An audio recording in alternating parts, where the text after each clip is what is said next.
Hello, baseball fans, and welcome back to another video. If you are watching this, then you're either celebrating or you are banging your head against the wall, depending on what fan you are. If you're a Cubs fan, you are ringing the bell right now as they are headed off to face the Milwaukee Brewers.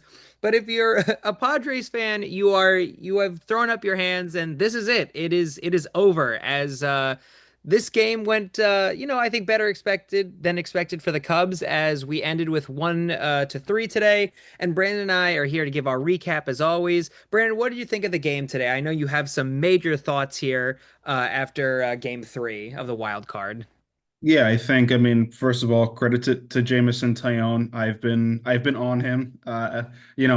Since the Cubs have signed him. I was not, I've never been the biggest fan of him, but he was absolute nails today. That kick change, was really, really, really working. He had the Padres hitter's number. It was very impressive start, especially, obviously given that Cade Horton was going to take this start up until a few weeks ago when he got hurt. So, I mean, a lot of credit to Tyone. He really, earned his contract today with that performance. Overall, I mean, this was a game that was won by the Cubs defense, and it was also lost by the Padres bullpen management earlier in the series. You know, Mason Miller is probably the best reliever in baseball right now, and he wasn't available for this game because the Padres used him up in the first two games of the series. I mean, Robert Suarez, Mike Schilt tried to throw him out there for a third inning. Michael Busch hit a home run off him. It's just, I mean, the Padres bullpen is elite.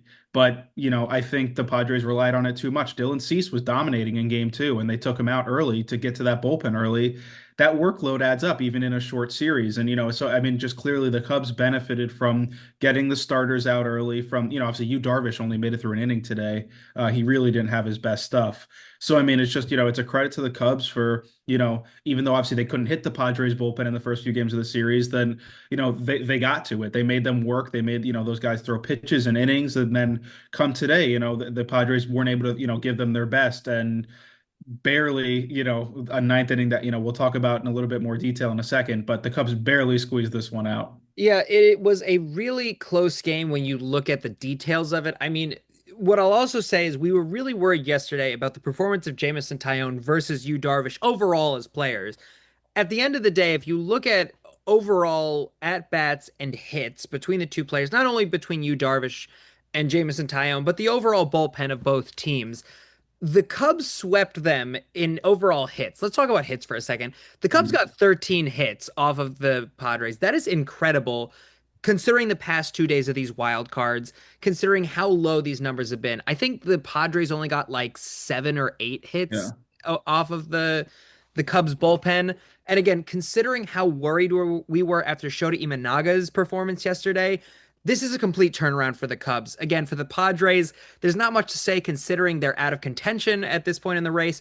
But again, they fought the good fight, and I think that these past 2 days, up until their loss today, were really good plays. Again, I think now the Cubs really have to worry about going up against the Brewers, which is a completely different story, which we will cover in another video on our Northside Baseball site. But again, something that we can really talk about today too is again that ninth inning, Brandon. Yeah, I mean, look, if you're a Cubs fan, you know that the Cubs have a history of blowing games in the postseason late. The eighth inning has been sort of their white whale. Obviously, this time it was the ninth inning, but Craig Counsell got greedy. He tried to throw Brad Keller out there for a second inning. He immediately gave up a home run to Jackson Merrill. And then he got a really, really, really lucky strike out of Xander Bogaerts. That if you're a Padres fan, you have every right to be upset about that call. That was a clear walk that could have set up potentially bases loaded with no outs. Because obviously the Cubs hit the next two batters.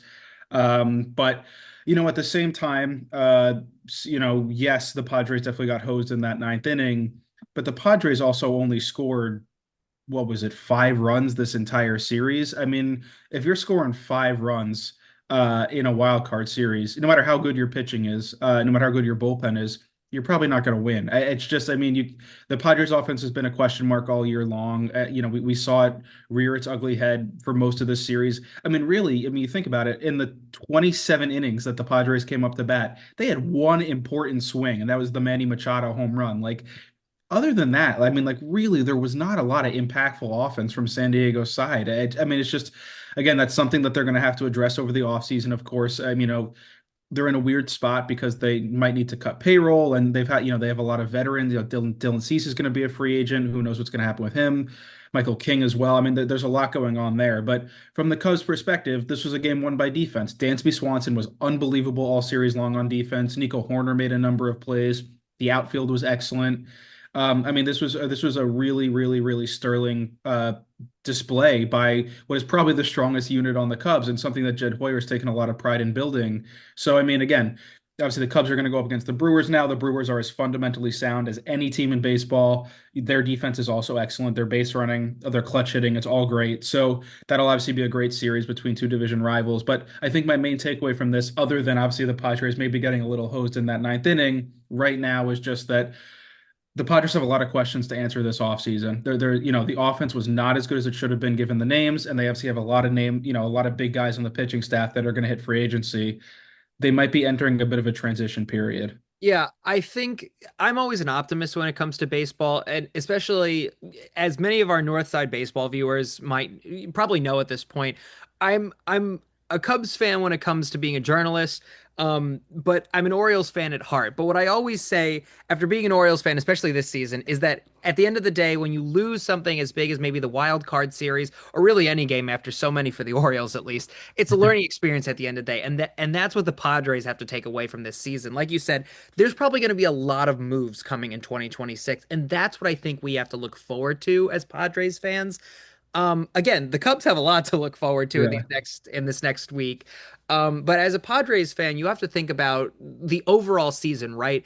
Many teams can't say that they even made it to the wild card round. So I think I want to be an optimist as always. Again, it sucks that you can't make it to the next round of the series, but look, at the end of the day, many teams are, kicking the ground saying, hey, we didn't even make it to the wild card round. So that's something to be optimistic about.